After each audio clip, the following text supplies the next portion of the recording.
Now, moving to the second talk of the day, I call Dr. Amit Neogi, sir, to speak on the need for integrative therapy.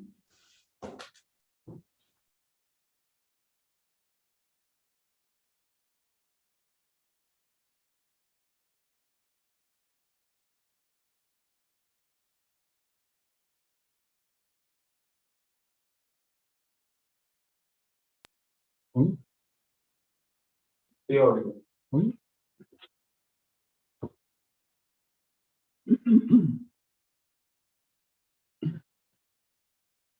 very good morning to all of you.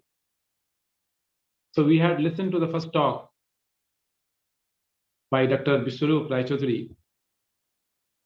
And the whole session, actually, initially I requested him to take, but he told that it is not possible because 3 hours is a long session, or 2.5 hours is a long session. So I decided to fill the gap by this talk, and that is the integrative therapy, the need for integrative therapy. Now, when I decided to talk about it, since I am one of the organizers,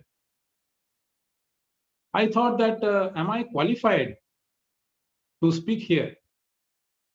Because most of the people who are speaking, or all the people who are speaking, they are all experts in alternative therapy, or doctors. They are all well-known doctors or experts. And I am trained in physics.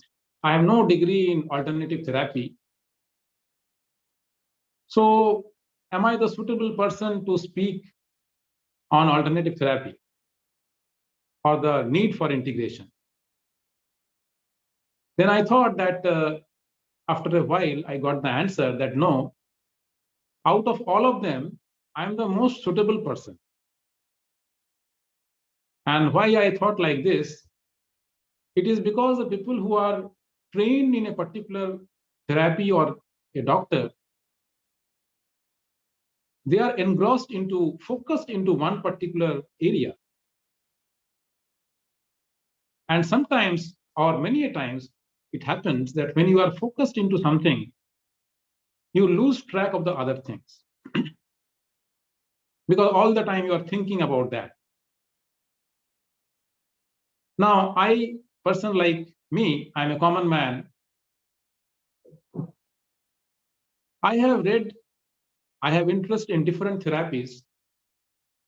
So I am a jack of all trades. And jack of all trades, as you know, is a master of none. But I am the master of none. I am a jack of all trades. But one thing is, the jack of all trades, I have an open mind because I am studying everything, I am looking into everything. So I have an open mind. And since I have an open mind, an unbiased mind, I think I can talk about the need for integration or an integrative therapy. All right. So we have to see that, we are a common man. And from that perspective, I'm trying to, deliver whatever I would like to. Now, the first thing is, what is the need for this integrative therapy? That is what we have to understand. And that is what the whole workshop is all about. That we need to have an integrative approach. We need to have an open, unbiased mind to accept everything, that which is good for us. including, I must say, including allopathy also. So we are not, at least from my side, I am not excluding allopathy, though it is a workshop on alternative therapy, but I'm including allopathy. We have to include everything. Because a lot of times we have seen that during the time of emergency or severe pain, allopathy is the only option at that time. So everything should be included so that for our health, proper health.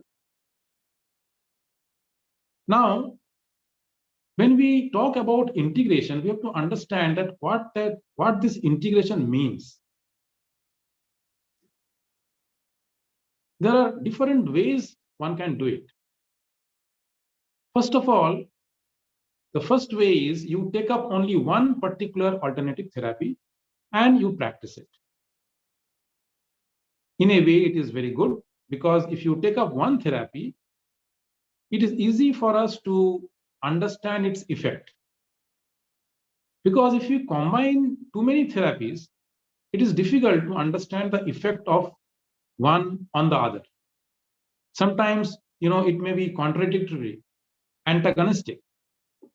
So it is good that sometimes, or most of the time, we practice one particular therapy in its totality so that we understand whether that therapy is working or it is not working or it is something negative. Other way is sometimes if we know that yes, both the therapies can work together, at that time we can combine two therapies or more therapies at a time. But we have to be very, very careful because sometimes the therapies, they conflict with each other. Like yoga and pranayama, they are a part of life. They should be a part of life. So we can combine yoga and pranayama with most of the things, at least yoga. Now, pranayama, when I'm telling, I do not know whether you have any idea about that or not. Pranayama cannot be combined with fasting. And fasting is a very, very effective therapy. So we have to be careful about it. At the same time, Ayurveda and naturopathy, it's very difficult to combine them because both are contradictory in many ways, though both are very effective, very good therapy. Like in Ayurveda, you have to eat paka khana, cooked food, garam garam khana. So all those things you have to do in Ayurveda. Whereas in naturopathy, most of the time we take fruits, fasting. So it is not cooked. So we prefer more on the raw foods or raw fruits. Same time, Ayurveda, milk is very good. No problem with milk. You can take milk. Milk is considered as a very good thing. Whereas in naturopathy, milk is considered as a poison. You may listen to many videos where people speak about it. So they say, ye doodh to jahar hai. All right. So they are conflicting. We cannot practice both these together. We have to choose only one, either Ayurveda or naturopathy. So the thing is that there is the whole workshop, the theme of the workshop is that suppose say I am having some problem, some physical problem, some disease, whatever it is, how to go about it. There lies the main problem of the common man. Because there are so many therapies, so many schools of thought, that it is very difficult to choose the right one. And there lies the whole challenge of the modern man or the common man, I must say. My personal opinion is that at many times, it is better to start with allopathy. Now, why it is better? In some serious cases, like in allopathy, at least the allopathic doctor, he will diagnose you. So the diagnosis is over. some tests are done and diagnosis is over, that this is the disease. Now, we also know that at certain cases, like in case of cancer, people say, and it is true also, that when you do biopsy, then biopsy spreads the disease. So in those cases, again, it is harmful. But in many cases, it is better to have the diagnosis that what is the problem. Suppose sometimes there is a, inside the body, somewhere there is a TB, tuberculosis. So that specific drugs are there, one can take it. This is my thinking. After that, one can choose, one can think that which one to choose. Out of so many different therapies, one can think whether to go with allopathy or not to go with allopathy. What is that to choose from? Then one can decide. It is better that once diagnosis is over. Now here, to illustrate the problem, let me give you very real examples. Some 2 or 3 examples I have taken. Just last week, I visited visited Delhi, Gurgaon. I went to attend one of my alumnus marriage, and there I met another student who is also our alumnus. And by chance, I asked him, "How is your father?" Because I knew his father. And I was very much surprised and shocked to know that his father expired. Then I asked him, what was the problem? Then he said, initially he had diabetes, and then it went into chronic kidney disease. Then there was, kidney failure. Then there was dialysis. Finally, kidney transplant. And after the kidney transplant, for 2 months, he was okay. But slowly and slowly, because of, allopathic medicines and other things, a lot of complications arose. And finally, he died. Now, this is the whole story we know. Here, immediately, a question comes. The question is that instead of this particular route, suppose, say, we would have taken a different route. Now, different route, what? Like as suggested by Dr. Biswarup Rai Chaudhary, suppose a DIP diet and other things, whatever he said. If we would have taken that route, what would have happened? This is a very, very serious question. What would have happened? But since we don't have that data, because even for a single person, different people react differently to different medicines or therapies.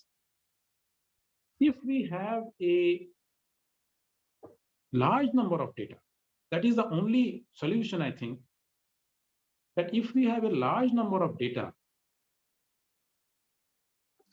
then it will be easier for us to tell or to conclude that yes, compared to allopathy, the DIP diet is far better. And of course, as that is what I was asking him the question, that can we get the data actually? So the statistics, a large number of data is necessary, because one single person we cannot say. If we have a large number of data, from there we can conclude that yes, this particular therapy works better for this particular disease. For individual cases, things may be different. Another route is pranayama. Suppose, say, somebody is doing yoga and pranayama very seriously. What will that do? What is that route? That is another route. So this is the whole problem actually. There are different ways one can get treated. Which way, which route is the best one? That is a challenge. That is a question. Another question, another example, a friend of mine, he was a professor in one of the IIT. Now he got colon cancer. And after colon cancer, he went for Ayurvedic treatment. Now, within 3 years, initially, he was benefited, but after 3 years, he died. Now, again, the same question. This is a reverse case. That means he was following Ayurveda, not allopathy, but he died.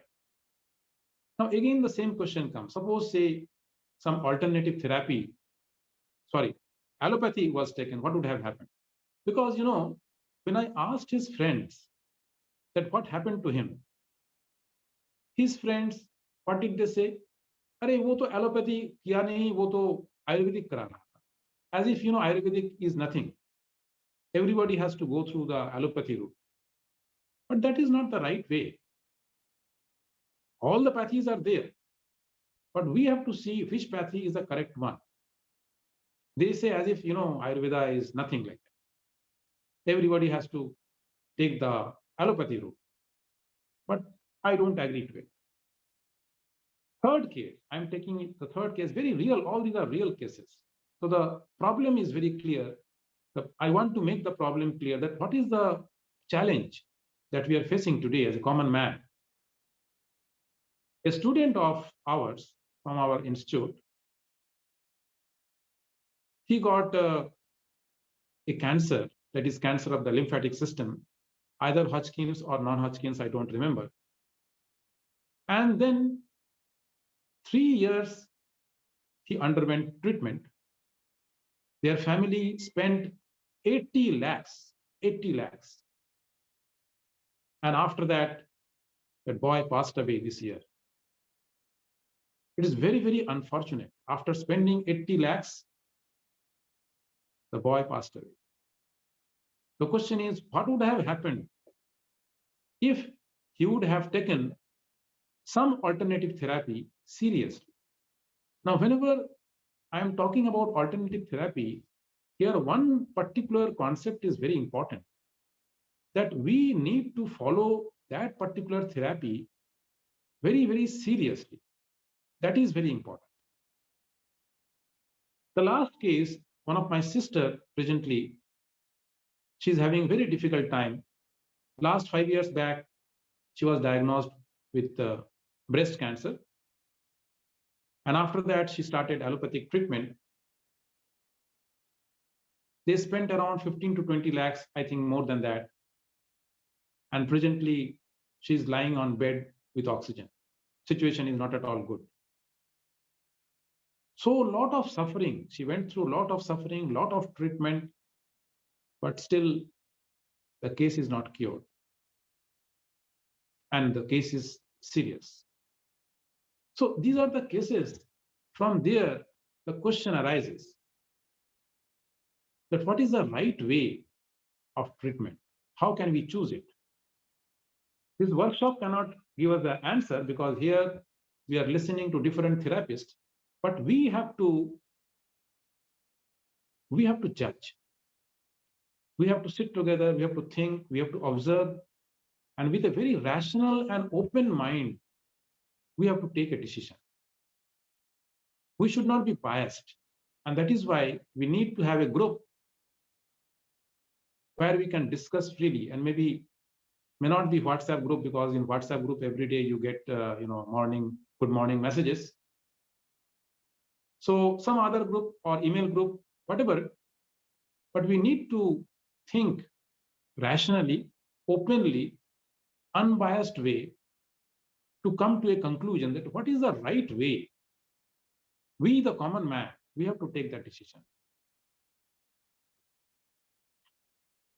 Now, before I go and talk about different alternative therapies, let me take up a very common misconception or conception.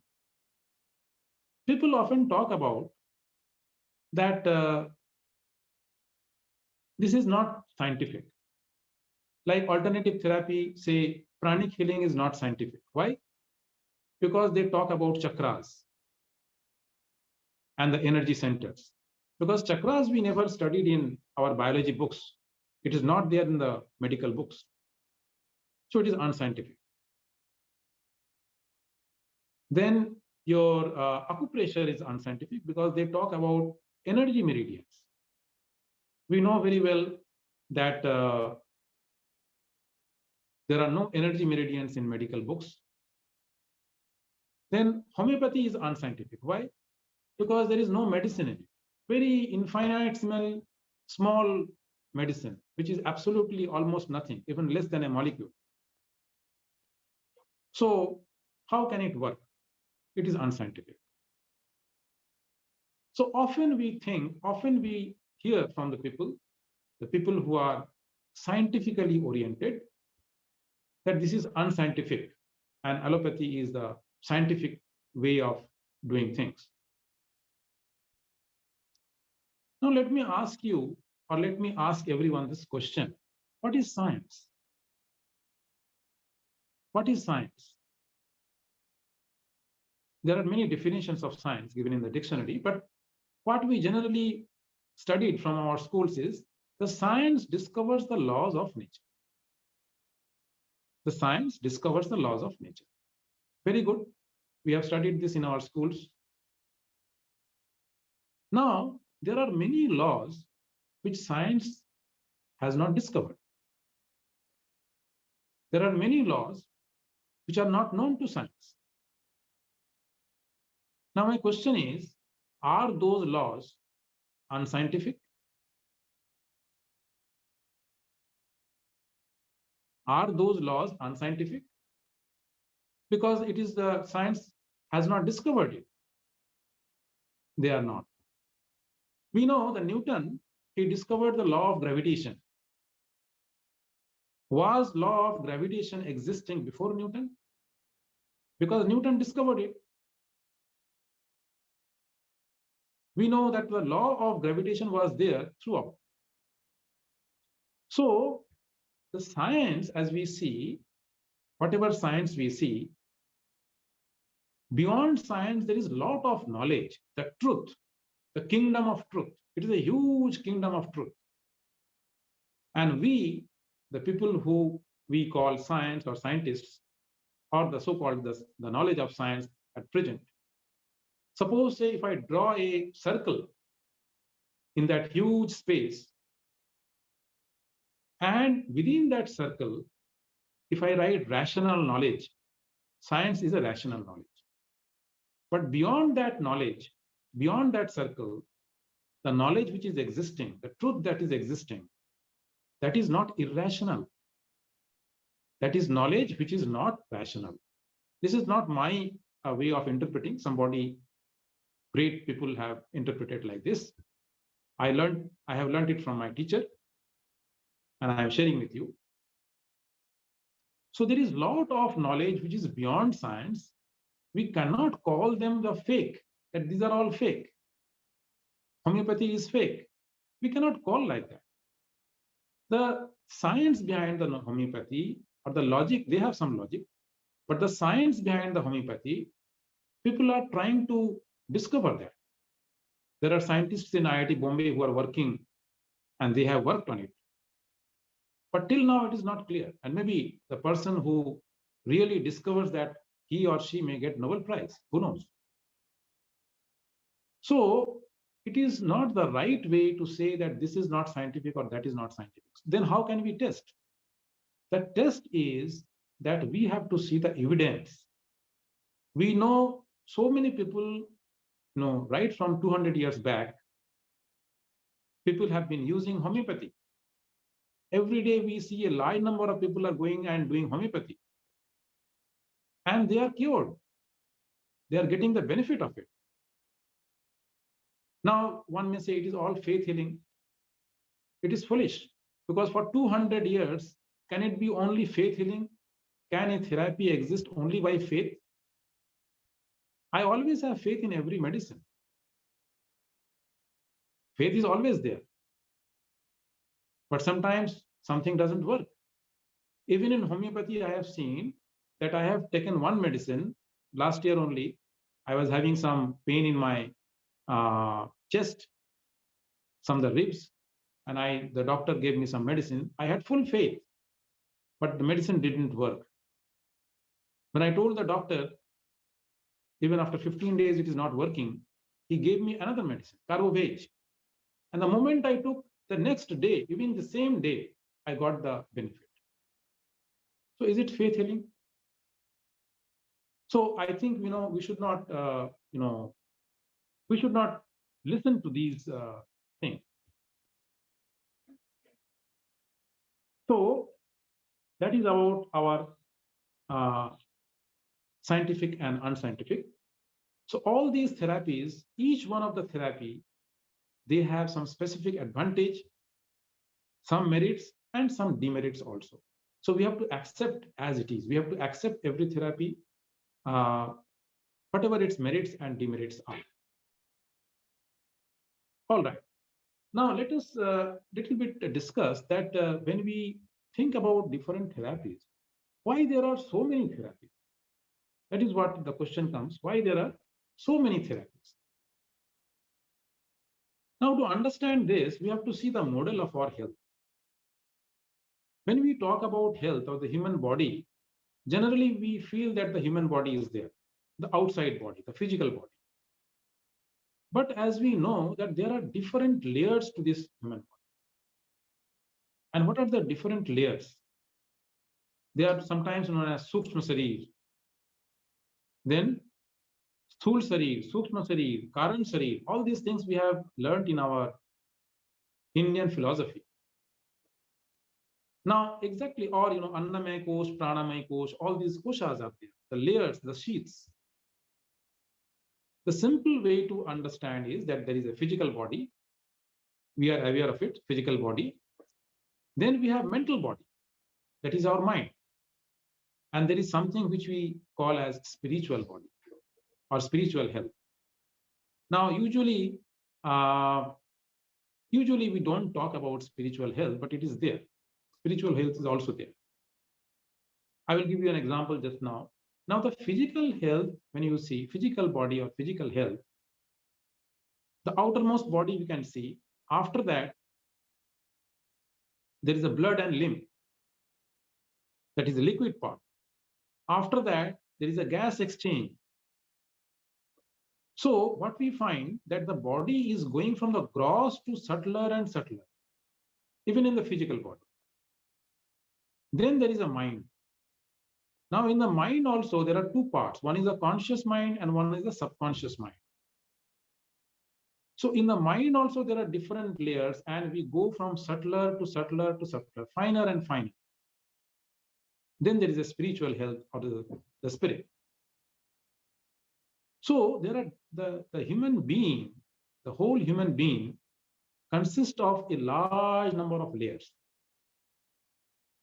Now, every therapy, the specific therapy that we are talking about, they work on a particular plane or particular level or particular layer. And from there, it comes to the result comes to the physical plane. That is how it cures. Like just now I told you that there is a conscious mind. Conscious mind means I am getting angry. Suppose say this is in the conscious. Now, why I am constantly getting angry? Because of the subconscious mind. Because another person is not getting angry, I am getting angry. So the subconscious mind is responsible. Now, how to correct this subconscious mind? There are two therapies which will work there. I know at least two therapies. One is Vipassana meditation. If you have done Vipassana meditation, the 10 days camp, many a times the person suffering from migraine, their migraine is cured because the reason behind the migraine is sometimes the tension, stress. So the stress and the tension which is there in the subconscious mind, basically, with the meditation, it clears up and the migraine is cured. Another way of this mental health, that is your subconscious mind, is your past life regression therapy. I will talk about it a little later. So past life regression therapy. So that is how you can correct your subconscious mind. So those therapies are working with the subconscious mind. And the spiritual health. Regarding spiritual health, our Dr. Satish Gupta, he will be speaking on meditation. And during the time of meditation, what we do, we connect to the spirit. And that helps. Now, one of the best example of this spiritual health, if you I don't know whether you have read this book or not. It's a very well-known book. And if you have not read, I suggest you to read that. The name of the book is Dying to Be Me, Dying to Be Me by Anita Murjani. Now, what happens there is a lady, Anita Murjani. She was living in Singapore during that time.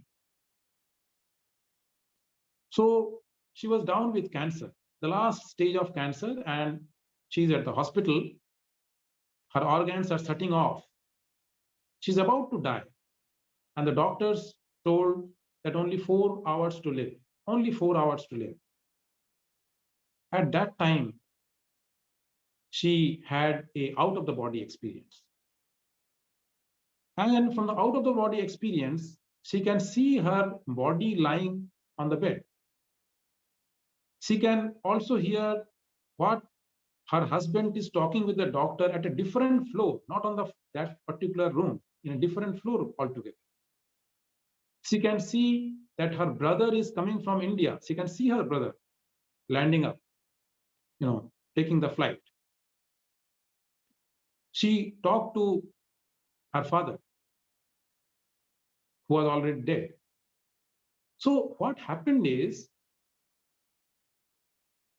from that place, she got this glimpse or experience, not glimpse, total experience, that I am not this body. I am the spirit, immortal. That is the highest philosophy. Like, if you ever have read Swami Vivekananda. So he says, I am absolute, infinite, beyond space. I am he, I am he. That means I am he means I am the absolute spirit, immortal spirit. So when she realizes that, she comes back to the body, immediately whatever impressions were there, fears and things in the mind got cleared up. And within a month, she's back to the life. She's back to the life means she's back to normal. All over the world, the doctors were totally flabbergasted, surprised, taken aback to see that how a lady who was dying, full of cancer, how she recovered without any medicine. So this is actually spiritual connection, spiritual medicine, which is the highest medicine we can talk about. Now, if you see different therapies, like, allopathy is there. Now, allopathy works more on the physical level, starting from the physical, because there, you can see the drugs or solid liquid drugs are there. And from there, it may go to the inner level, that I don't know, but at least it works on the outermost layer. Whenever we have accident, severe pain, immediately we go to the hospital. So it works on the outermost layer, actually. Very effectively it works, no doubt about it. After allopathy, if you see Ayurveda, they also have a lot of medicines, solid medicines. They work on the physical body, outermost body, but from there, it goes inside to the inner layer. Then comes the homeopathy, one of the most wonderful. Homeopathy, their medicine is so little that even science with the present day setup, they can't find any molecule. It is so much diluted. What happens? The science doesn't know. Maybe it is in some other form, not in the material form, maybe in the wave form or something other. There was a time when we didn't know about waves, electromagnetic waves, which we can't see now, but we can see the effect. So some other form it goes, we don't know, but it works. When it works like wonder. So how does it work? It cannot work on the physical layer because hardly any medicine is there. It is working on the inner layer. And the philosophy of homeopathy says that it works on the vital force. Now, we also talk about the vital force in our Indian philosophy. That is the prana shakti, pranayam. So the prana is connecting the mind and the body. So we talk about the prana. Homeopathy also talks about that, vital force. Prana is the vital force. So it is working on the inner layers. Similarly, your yoga and pranayama. Yoga is obviously physical. From there, it goes to the inner. Pranayama, it works with the breath. So final level, it works on the final level. Acupressure meridians, again, not on the physical outermost energy centers. They are working on the energy principle, energy centers. Meditation is the last one, which is basically much more subtle, working on the subconscious and going beyond. So different therapies, basically, they work differently in different layers. And we can learn these therapies and we can take help from them. So there are basically two kinds. One is, as you can see, after homeopathy, they are almost drugless, but still they are very, very effective. And beyond more therapies, which are very, very important and effective, which I will tell you just a little while later. Homeopathy, I can say, all these therapies, we have to connect to good doctors. The homeopathy has an advantage. The medicines are very cheap. We can buy a box, and consulting a doctor, we can keep some medicines. And presently, we can connect to any doctor, any one doctor, through phone or WhatsApp. Whenever we have problem, we can connect to him or her, and that medicine we can take. We can keep almost, most of the major medicines in our home, and that is very, very useful.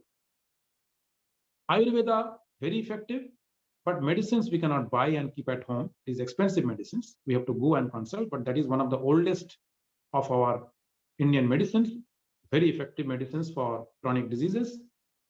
Allopathy, also few, emergency medicines we should keep. Acupressure, pranic healing, we have to learn. But the one good advantage of pranic healing is if doctor sitting at a distance can heal us.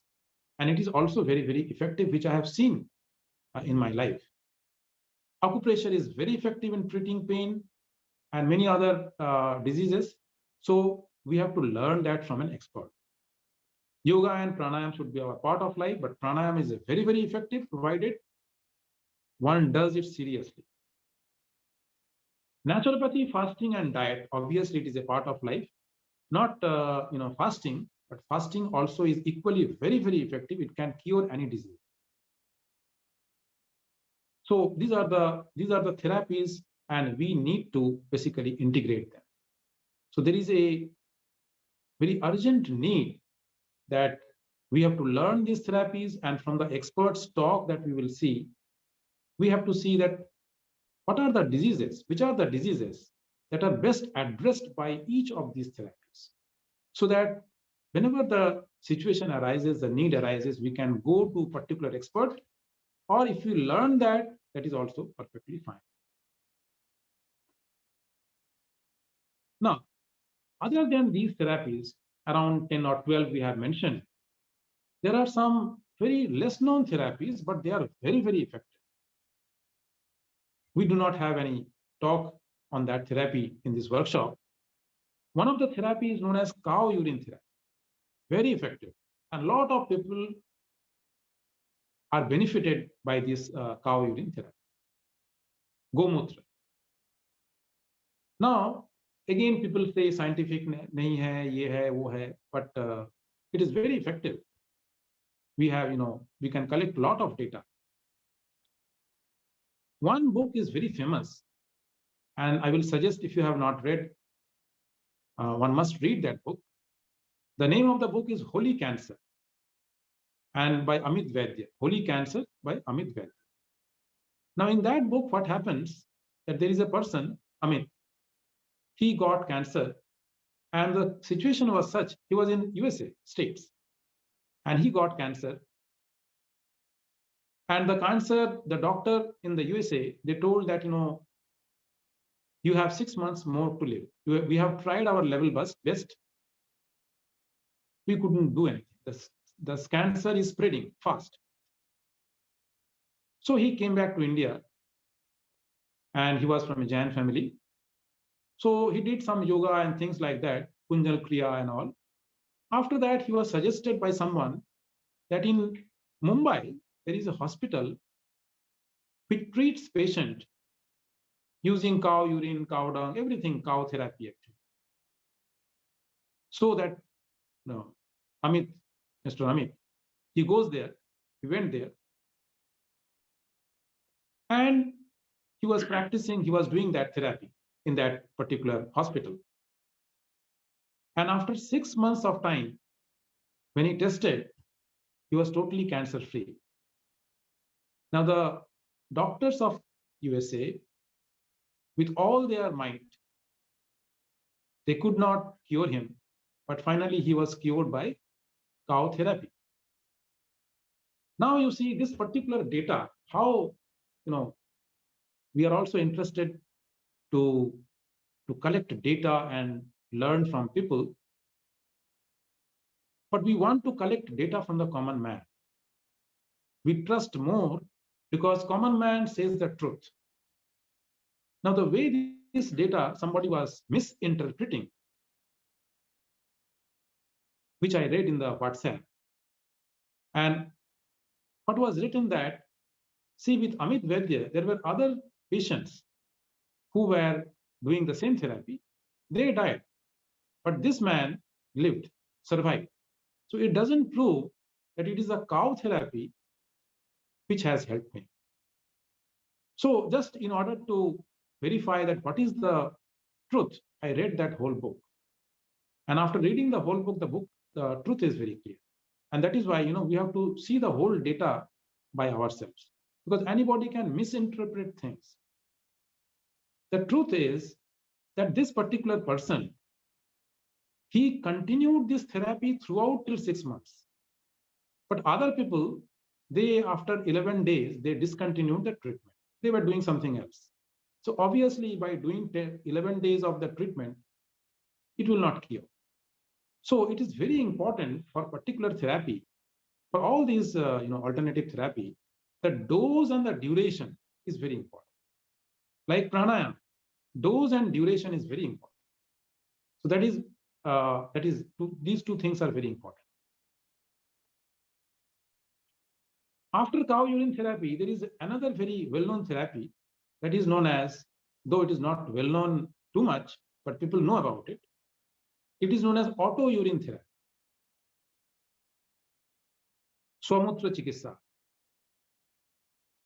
Now, this therapy is so effective that it can cure any disease. It can cure any disease. It is very, very effective. It has the potential, basically, to cure any disease, depending on the particular situations. Now, there was a person, if you ever read the book, The Water of Life by J.W. Armstrong, it was the first very nice book written by a Britisher. During that time, he cured hundreds, many, many patients actually, during that time. Finally, somebody told him to write a book. So he wrote a book. That book is still available. And during that time, he cured all different types of cases. Even he experimented with animals. He cured different kinds of cases, all different. Whatever case was available to him, he cured all the cases. And then he wrote the book. I have read that book 3 times in my life. I have never read any book 3 times. And it is so thrilling. At the end of the book, he writes, I don't remember the exact lines, but what he has written, he says that people will call me quack. People will call me quack. But let a single person practice this therapy himself or herself and let me know the result. That means people will say all kinds of criticize things, but let's practice it and see if it has any truth or not. Again, people will say that it is not scientific. Now, if you want to read a book, there is a book by Your Own Perfect Medicine by Martha Christie. Now, in that book, Martha Christie is a American lady. She says that I was an encyclopedia of diseases. Encyclopedia of diseases. That means large number of diseases. Starting from the age of 11 till the age of 40, she was suffering from large number of diseases. She was tired actually. Finally, somebody gave her a book on urine therapy. She started urine therapy. And within 6 months, she was cured of most of the diseases. And she was so happy that she went to the library to collect all the material the scientists have done, the research work. And she has given all those references in her book. The name of the book is Your Own Perfect Medicine.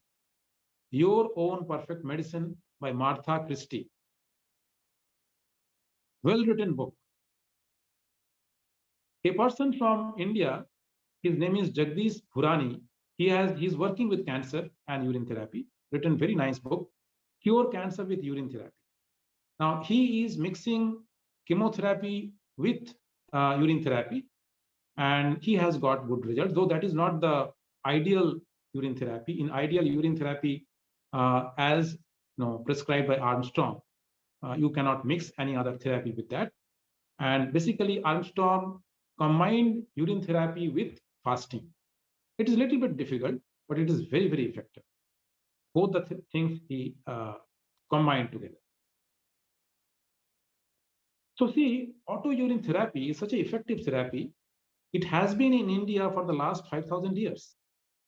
We have a book known as Damar Tantra. Lord Shiva is telling things about urine therapy to Parvati.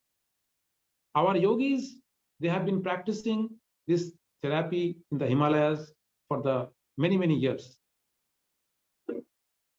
So we have been doing all these things from the time immemorial, for a very ancient time. And now the science, the pseudoscience, you can say, they say that, some people are there. They say that it is not scientific and it has to pass the test of science. The things which we have been doing for the past 5,000 years, and we are living the natural methods, the natural therapies, that has to go through the test of science of today. It is really very fun. The third is a very, not very well known.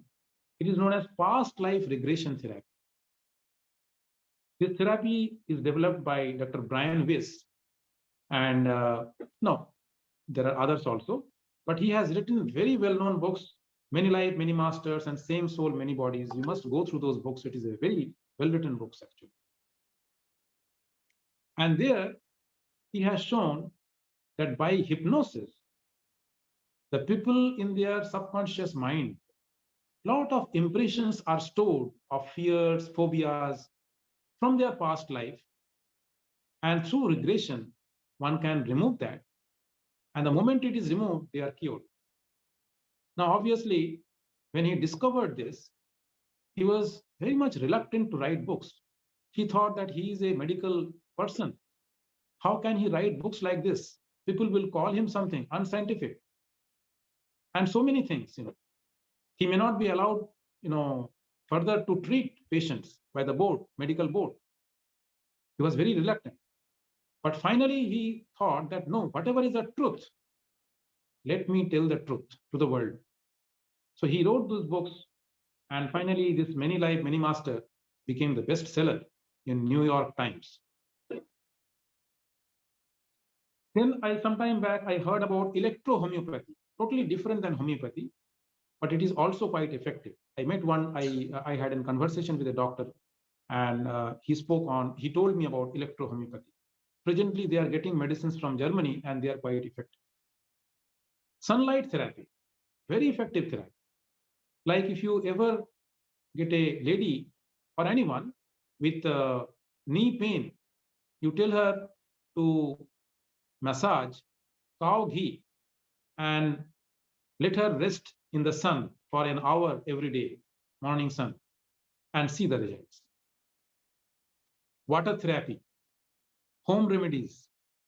So there are so many medicines. Unani medicines, which we couldn't include in this particular workshop. And finally, the last one that I would like to say, that is, you will get these videos under the title New Diet System.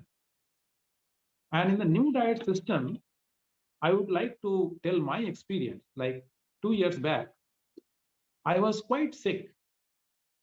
Sick in the sense my stomach, lot of stomach problems. Throughout the day, I was feeling lethargic, feeling sleepy, and not able to work properly. When I used to sit, I used to have a lot of pain. So a lot of problems were there. And I thought that, it is better to leave my job because my health was not good. I tried different kinds of things, but I was not benefiting. Finally, one of my students suggested something. And with his suggestion, I went to Lucknow. And there I met a group. They are practicing a particular kind of therapy. I should not say it is not a therapy in itself, but it is a total philosophy. And that philosophy is Tap Seva Dhyan. Tap Seva Dhyan. Now, tap is the diet, the whole day's diet. And the person who started his name is Hridaya Narayana Yogi. He is Hridaya Narayana. He is known by the name Yogi Ji. And that ashram where I went is Yogi Ji Shiksha Niketan, that is in Lucknow. Now, let me tell you very briefly what is that diet about. Very simple diet. In that diet, there is no breakfast, no tea, no breakfast. Hot water I can take. In the lunch, I take fruits. In the evening, I take sabji. I have to take sabji, actually, cooked sabji. And at night, I can eat anything. No roti, sabji, anything. This is the main thing. And early morning, one has to get up and do meditation. So I cannot tell you, it has changed my life like anything. My weight was 80 kilo, now it is 60, and I'm quite healthy. I can get up. Yesterday, I got up at 3 o'clock, and till 10 o'clock, I was working. Today, I got up at 4 o'clock. I take bath in cold water. My age is 55. At this age, I can work throughout the day without any tiredness with this therapy. So this is basically combining intermittent fasting, because a gap of 16 hours is there, intermittent fasting, which is very popular nowadays, plus combining fruits, as in the DIP diet, Dr. Rai Chaudhary told. So combining fruits also with the intermittent fasting. Meditation has to be there. In the early morning, meditation is a part of it. So meditation and Siva also is a part of it. So it has made so much change in my life. So that is why I thought that, like me, there may be many people who are suffering, who do not know about these things. And if they can get into something of this kind and change their life, it will be a real bliss for them. So this is all about the integrative therapy that I need to talk about. Sorry, I have taken a lot of more time. I think more 15 minutes more. But this is in a nutshell, I would like to say that we need to integrate different therapies. We need to accept things rationally with an open mind, see the logic behind it, see the evidence behind it, because the diet, just now I mentioned, I have seen in that ashram that large number of patients having different kinds of problems, physical problems as well as mental problems, are cured. And everybody is working from morning till night, full of energy. So we should all be healthy. We should all be healthy. That is the main goal, our main goal.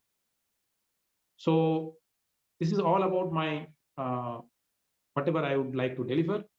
I'm not an expert in any therapy. I'm a common man that way. So thank you very much. If you have some questions, I think it is quite late, but still one or two questions I can answer.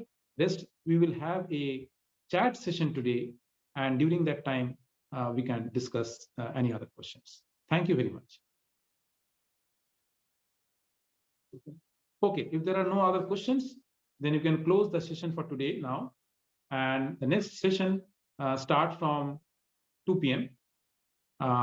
So I wish you all the best. Thank you.